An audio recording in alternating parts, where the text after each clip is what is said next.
নমস্কার, রেফ স্পোর্টস বাংলায় আপনাদের সবাইকে স্বাগত। আজ ভারতীয় দলের নেট সেশন ছিল এবং হেড কোচ গৌতম গম্ভীরের প্রেস কনফারেন্স ছিল। All in readiness for the pink test for the new year test starting tomorrow at Sydney cricket ground. Debashis Sen, Trisha Ghoshal. আমরা একটু আলোচনা করবো আজ প্র্যাকটিসে এক্স্যাক্টলি কী কী হলো এবং প্রেস কনফারেন্সে কী কী হলো। প্রথমেই আমরা দেখলাম মামা, তুমি সেটা এক্সটেন্সিভলি ক্যাপচারও করেছো। রোহিত শর্মা, জসপ্রীত বুমরা, হেড কোচ গৌতম গম্ভীর মিলে পিচ পর্যবেক্ষণ করলেন, পরিদর্শন করলেন। তারপর ড্রেসিং রুমে রোহিত চলে গেলেন, বুমরা আর গৌতম গম্ভীর দাঁড়িয়ে অনেকক্ষণ আরেক প্রশ্ন আলোচনা করলেন। চেয়ারম্যান অফ সিলেক্টার্স অজিত আগারকর তাদের জয়েন করলেন। প্রথমে মনে হচ্ছিল রোহিত হয়তো নেটে ব্যাটিং করবেন না, জল্পনা জোরালো হচ্ছিল যে রোহিত হয়তো কাল নাও খেলতে পারেন। তারপরে ফাইনালি রোহিত এলেন, নেটে ব্যাট করলেন, যদিও তাকে স্বচ্ছন্দ খুব একটা মনে হয়নি। এবং ফাইনালি আমরা দেখলাম রোহিত মানে হাসি খুশি রয়েছেন, খুব একটা বিষাদগ্রস্ত বা গম্ভীর কিছু নন। সো মামা, কি মনে হচ্ছে কালকে কি অধিনায়ক রূপে ব্লেজার পরে টস করতে রোহিতকেই দেখবো? আমার ধারণা রোহিতের হয়তো মানে না খেলারই চান্স বেশি, যদিও রোহিত নক করলো ঠিকই, কিন্তু প্রথম দিকে যা ইঙ্গিতে যা মনে করা হলো, যেটা আমরা দেখলাম, যেটা আমরা চাক্ষুষ করলাম সবাই, সেটা হলো কোথাও গিয়ে মনে হচ্ছে যে নিজেকে সরিয়ে নিলেও অবাক হওয়ার থাকবে না। Exactly, that is a big question that remains to be answered. তৃষার কাছে আসি। তৃষা, ধ্রুব জুরেলকে আজ আমরা অনেকক্ষণ গৌতম গম্ভীরের under the watchful eyes of GG we saw him practising. Also Shubman গিলকে গৌতম গম্ভীর ব্যক্তিগতভাবে থ্রো ডাউন দিচ্ছিলেন। মোটামুটি সুনিশ্চিতভাবে ধরে নেওয়া যায় কাল শুভমান গিল স্টার্টিং 11-এ থাকবেন। And do you see Jurel head of Rishabh Pant tomorrow? প্রথম প্রশ্নটা শুভমান গিলেরটা বলি যে হ্যাঁ, অবশ্যই শুভমান গিলের ব্যাটিং এবং শুভমান গিল যেভাবে ব্যাটিং করছিল কোনো সন্দেহই নেই যে শুভমান গিল প্রথম একাদশে তো ডেফিনেটলি খেলবেন। এবার দ্বিতীয় প্রশ্নটা আসি, ধ্রুব জুরেল এবং ঋষভ পান্ত দুজনেই ব্যাট করেছে নেটে আলাদাভাবে। ধ্রুব জুরেলকে যে নেটে প্র্যাকটিস করাচ্ছিল সেই নেটে কিন্তু গৌতম গম্ভীর স্পেসিফিক্যালি দাঁড়িয়েছিলেন এবং দেখছিলেন। সেম নেটে নীতিশ কুমার রেড্ডি পরবর্তীকালে একটা সেশন করেন। কিন্তু ইম্পর্ট্যান্ট ব্যাপার এখানে এটাই হচ্ছে যে ধ্রুব জুরেল কিন্তু শেষের দিকটা যখন ওই এক্সটেন্ডেড সেশনটা দিচ্ছিল আন্ডার মানে সেই বলে না হকের নজরে বা চিলের নজরে, যখন গম্ভীর দেখছিল তখন কিন্তু জুরেল খুব খারাপ ব্যাটিং করেন। কয়েকটা খুবই উইকনেস দেখা যায়, যেমন শর্ট বলটা অ্যাডজাস্ট করতে পারছেন না, যেটা হঠাৎ করে উঠছে। আরেকটা হচ্ছে শর্ট বলের পরেই যে বলটা সামনে খেলাচ্ছে সেটাতেও কিন্তু একটু নড়বড়ে হয়ে যাচ্ছে। আমার মনে হয় অ্যান্ডর ব্যাপারটা হয়তো প্র্যাকটিস সেশনের আগে ছিল, জুরেল হয়তো কোথাও না কোথাও মাথায় এসছিল। কিন্তু দুটো কারণে আমার মনে হয় না যে ঋষভ পান্তের জায়গায় জুরেলকে খেলাবেন। এক নম্বর হচ্ছে ঋষভ পান্ত কিন্তু খারাপ ব্যাটিং করেন, দুটো প্রচণ্ড অকথ্য খারাপ অসম্ভব বাজে শট খেলে আউট হয়েছেন। অসম্ভব বাজে শটের থেকেও ব্যাপার হচ্ছে ওই সময় ওই শটগুলোর কোনো দরকার ছিল না, কিন্তু তার মানে এই নয় যে উনি ব্যাটটা খারাপ করেছেন।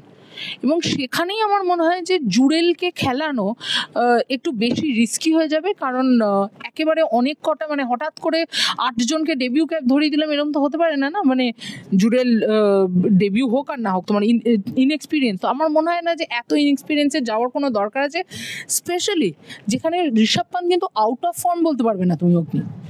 দুটো খারাপ শট খেলেছে, দুটো খুবই খারাপ শট খেলেছে। বরঞ্চ আমি তো বলবো যে হয়তো একটা ওয়ার্নিং দেওয়া উচিত যে এরকম খারাপ শট খেললে। আমার মনে আছে, আমি নাম নিচ্ছি না, হ্যাঁ, আমাদের এক ক্যাপ্টেন ছিল, আমি যখন খেলতাম সবাই খুব খারাপ শট খেলে আউট হচ্ছিল। আমি ব্যাট করতে নামে, আমি টেল এন্ডার ছিলাম যখন খেলতাম, আমাকে ডাকেন উনি এবং উনি বলেন যে দেখো, যদি বাজে শট খেলে আউট হয়েছ, এটা ড্রেসিং রুম, ওটা দরজা মাঠের, ড্রেসিং রুমে যাবে না, সোজা মাঠের দরজা দিয়ে বেরিয়ে যাবে। তো ওইরকম কিছু একটা ঋষভ পান্তকে বলে দেওয়া উচিত মনে হয়। Strong words from Trisha. মামা, অনেক কিছু শুনছিলাম আমরা আজকের প্র্যাকটিস এবং প্রেস কনফারেন্সের আগে। টিম বিভাজনের খবর, dressing room is apparently divided, fix it captain, চেপুকে চেয়েছিলেন GG, but I think that all has been buried today. মানে গৌতম গম্ভীর আমরা সবসময় জানি স্ট্রেট ব্যাটে খেলেন, চোখে চোখ রেখে প্রশ্নের উত্তর দেন। আজকের প্রেস কনফারেন্সও তার কোনো অন্যথা হয়নি। আমি চাই তুমি জিজির বডি ল্যাঙ্গুয়েজ নিয়ে একটু বলো, এবং তুমি এত ক্লোজলি নেট সেশন ক্যাপচার করলে, ভিজুয়ালস তুললে, গোটা টিমের বডি ল্যাঙ্গুয়েজ কেমন মনে হলো? কারণ খুব গুরুত্বপূর্ণ টেস্ট আগামীকাল। বেশ ভালো বডি ল্যাঙ্গুয়েজ, বেশ ভালো, এবং যেটা খবর ঘটেছে সেটা তো হয়েছেই, 100% হয়েছে। যে সংবাদ মাধ্যমে বেরিয়েছে এটা তো হয়েছে। কেননা দেখো, যে একটা ম্যাচ হারার পরে ওই রকম একটা ম্যাচ যেটা মানে ড্র করা অবশ্যই উচিত ছিল, সেখানে ওরকমভাবে ম্যাচটা হাতছাড়া করাটা তো সেটা কোনো কোচ এসে বলবে না, দারুণ করে মানে খুব ভালো, সেখানে করকানিই দেবে, সেটাই হয়েছে। এবং তবে আজকে যে উনি চলে এসেছিলেন যে সাংবাদিক সম্মেলনে, এটা কিন্তু খুব ভালো, কারণ এটা মানে উনি বলে না একটা মানে অ্যাজ আ কোচ, সেখানে কিন্তু যে তিনি সিনিয়র হয়ে তিনি হেড কোচ হয়ে যে তিনি সাংবাদিকদের মুখোমুখি হলেন, এটা খুব একটা ভালো বার্তা দিলেন টেস্ট ম্যাচটার আগে। এবং আজকে দেখাও গেল যে অনুশীলনের শুরুতে দীর্ঘক্ষণ উইকেটের ওপরে রোহিত শর্মা এবং জসপ্রীত বুমরাকে নিয়ে বৈঠক করতে, তারপরে ফের আরেক প্রশ্ন বুমরাকে নিয়ে বসলেন, দীর্ঘক্ষণ কথা বললেন। সুতরাং এইগুলো কিন্তু একটা খুব পজিটিভ দিক। এবং শেষে যখন ফুটবলই খেলা হচ্ছিল, যখন ঋষভ পান্ত মজা করছিল এবং সেই তখন কোনটা সরিয়ে দিলেন, তো এইগুলো কিন্তু একটা দেখুন ভারতীয় দলকে মনে রাখতে হবে যে যেটা হয়ে গেছে সেটা ইজ পাস্ট, সেটা তো আর রেজাল্টটা তো আর ফেরানো যাবে না, কিন্তু যেটা সামনে আছে অর্থাৎ আগামীকাল থেকে যে পিঙ্ক টেস্ট, সেটাতে যেন ভালো করে খেলে। কেননা এই সিডনিতেই কিন্তু 2018-তে সিরিজ জিতেছিল গৌতম গম্ভীর, বিরাট কোহলি, চেতেশ্বর পূজারারা ওই নাচটা নেচেছিল, চেতেশ্বর পূজারাকে নাচিয়েছিল এই মাঠেই। এবং সুতরাং all that ends well is all well. সুতরাং আমি এটাই বলবো যে গম্ভীর আজকে সাংবাদিক সম্মেলনে এসে এবং বিশেষ করে ভারতীয় দলের যা বডি ল্যাঙ্গুয়েজ দেখলাম অনুশীলনে, বদল হতেই পারে, কিন্তু বডি ল্যাঙ্গুয়েজ দেখলাম যে তাতে কিন্তু একটা এফর্টটা আছে যে আমরা চলুন একটা শেষ একটা চেষ্টা করি যে সিরিজটা জিতে শেষ করি। এবং রোহিত শর্মার পরেই যে সবচেয়ে আলোচিত নাম, সেটা দিয়ে আমরা আজকের আলোচনা শেষ করব।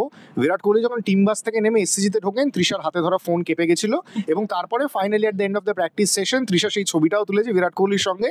তৃষার Border Gavaskar trophy mate, but Trisha honestly fan গার্লের পার্সপেক্টিভ থেকে যদি না বলি, জার্নালিস্টের পার্সপেক্টিভ থেকে যদি বলি, বিরাট কোহলি দীর্ঘক্ষণ নেটে ব্যাটিং করলেন, তুমি খুব মাইনিউটলি অবজার্ভ করেছো, হোয়াট আর ইউর অবজারভেশনস? বিরাট কোহলির নেট সেশনটাকে আমি দুভাগে ভাগ করে যদি বলি, একটা হলো বিরাট 1.0 আর একটা হলো বিরাট 2.0 করে দেবো। তো যেটা নেট সেশনে আমরা সবাই লক্ষ্য করেছিলাম যে থ্রো ডাউন নেওয়া হচ্ছিল 12 এক একটা সেটে এক একটা ব্যাটার দিচ্ছিল। বিরাট কোহলি বোধহয় রবীন্দ্র জাডেজার সাথে এই থ্রো ডাউনটা নিচ্ছিল। তো ওই 12 যে প্রথম যে সেট দুটো হয়, মানে 12 24 বল, সেই 24 বলটায় খুবই খারাপ খেলে বিরাট কোহলি। প্রথম 2 বল কনফিডেন্টলি ছাড়েন, এবং কোন বলটা জানেন তো উনি ইজিলি ছেড়ে দিচ্ছেন, যেটা অফ স্টাম্প, মিডিল স্টাম্প, ওই যে বল দুটো আসছে সেগুলো কিন্তু উনি কমফর্টেবলি ছেড়ে দিচ্ছেন। যে মুহূর্তে বলটা তুমি দেখেছিলাম, তোমাকে দেখাচ্ছিলাম, থার্ড বল নেটে ঢুকেছেন বিরাট কোহলি, থার্ড বল এলো ড্রাইভিং লেন্থ, সেই একই রকমের পাটা অর্ধেক গেল, কারণ উনি কোথাও না কোথাও নিজেকে আটকানোর চেষ্টা করছেন, ওই এক্সপেন্সিভ ড্রাইভটা খেলবেন না, কিন্তু তাও খেলে ফেললেন, পুরো বোল্ড হয়ে গেলেন। 4th বল 5th বল ছাড়লেন, 6th বল আবার বাইরেরটা পোক করে দিলেন। এবং এই যে জিনিসটা, এটা যেটা আমি বললাম প্রথম দুটো সেটে দেখা গেছে, 3rd আর 4th সেটে কিন্তু খুবই ভালো ব্যাট করেছেন উনি। 6 স্টাম্পের বল ছাড়ছিলেন, যে বলটা রেখে খেলার সেটা রেখে খেলছিলেন। উনি দীর্ঘ সময়ে কিন্তু লেফট আর্ম বোলিংও প্র্যাকটিস করেন স্পেসিফিক্যালি। এবং তারপরে যখন স্পিন নেটে আসে, যেখানে ওয়াশিংটন সুন্দর, রবীন্দ্র জাডেজা এবং তানুজ কোটিয়ান বল করছিলেন পরবর্তীকালে, কারণ বিরাট কোহলি অনেকক্ষণ ব্যাট করেন, এটাও একটা ব্যাপার। উনি 3টে নেটে ব্যাট করেন, প্রথমে বাঁ দিকের নেট থেকে শুরু করবেন, তৃতীয় নেট থেকে শুরু করে দ্বিতীয়, তারপরে 1 নম্বর নেটে আবার আসেন। স্পিনারদের উনি অসাধারণ খেলেছেন, যেমন ফুটওয়ার্ক তেমন এগিয়ে এসে মারছেন, শর্ট বল হলে সেটাকে কাট করছেন। তো স্পিনারদের এগেনস্টে প্রচণ্ড কনফিডেন্ট, প্রচণ্ড ভালো দেখিয়েছে। এবং পরিষ্কার বোঝা যাচ্ছে অগ্নি যে কোনো ব্রেকের পর, আমি শুধু ইনিংস শুরুর পর বলবো না, যে কোনো ব্রেকের পর বিরাট কোহলির, মানে সেটা যে কিছু হতে পারে, উইকেট ব্রেক, ড্রিঙ্কস ব্রেক, ইনিংসের শুরু, যা কিছু হোক, Virat Kohli has to take 20 odd বলস, ওই ছেড়ে যেতে হবে। এবং তৃষা যদি এত মাইনিউটলি অবজার্ভ করে থাকে, অস্ট্রেলিয়ান ক্রিকেট টিম আরও মাইনিউটলি অবজার্ভ করেছে। They will come very well prepared, কারণ বোলান স্টার্ক কামিন্স ভয়ঙ্কর ত্রয়ী, মেলবার্নে তারাই জিতিয়েছেন। স্টার্কের একটা মাসেল স্ট্রেন থাকা সত্ত্বেও কিন্তু স্টার্ক ডেফিনেটলি কাল খেলবেন। একটাই চেঞ্জ, মিচেল মার্শের জায়গায় বিউ ওয়েবস্টার, যিনি খুবই ভালো খেলেছেন এই সিজনটা, এবং তিনিও কিন্তু নিউ সাউথ ওয়েলসের প্লেয়ার, টাসমানিয়ান নিউ ওয়েবসাইট তাসমানিয়ার প্লেয়ার। এবং কিন্তু তুমি বলছিলে সিডনি ক্রিকেট গ্রাউন্ডের ব্যাপারটা তিনি খুব ভালো করে জানেন, পরিবেশ পরিস্থিতি। ক্রিকেট গ্রাউন্ড এখানে এই অস্ট্রেলিয়া টিমে 5 জন প্লেয়ার আছে যারা সিডনি থেকে, যেমন Sam Konstas, Mitchell Starc, Pat Cummins, Nathan Lyon, Steve Smith. 5 জন ক্রিকেটার অস্ট্রেলিয়ার প্রথম একাদশে কালকে খেলবে এই সিডনি ক্রিকেট গ্রাউন্ডে। So all eyes on the final test, on the pink test tomorrow, India versus Australia, Sydney Cricket Ground এ কি হবে আমরা জানি না, অনেকগুলো প্রশ্নের উত্তর কাল পাওয়া যাবে। দেখতে থাকুন রেফ স্পোর্টস বাংলা। আজকে আমরা